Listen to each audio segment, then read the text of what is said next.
Now let us see this question. 2 is what percent of 50? So wherever this word what means something is missing.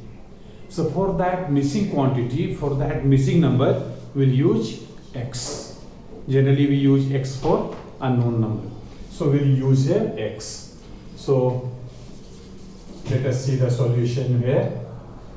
2 is what percent of 50?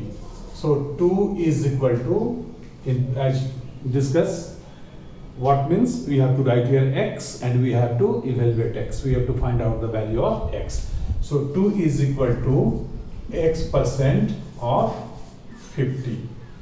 Now evaluating x, will get the answer. So therefore 2 is equal to x percent means x by 100 and of is multiplication 50. Simplify it, this is 2.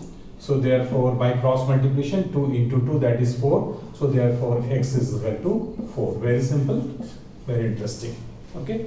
So questions from this topic percentage are simple, but we need to have a good basic concept so that you could handle these problems properly. Thank you very much. Students, hope you might have subscribed this channel. If not, please subscribe it immediately. And if you are liking these videos, your likes are most welcome. And share these videos with your friends also, so that they could also get benefit of it. Thank you very much. Wish you all the best.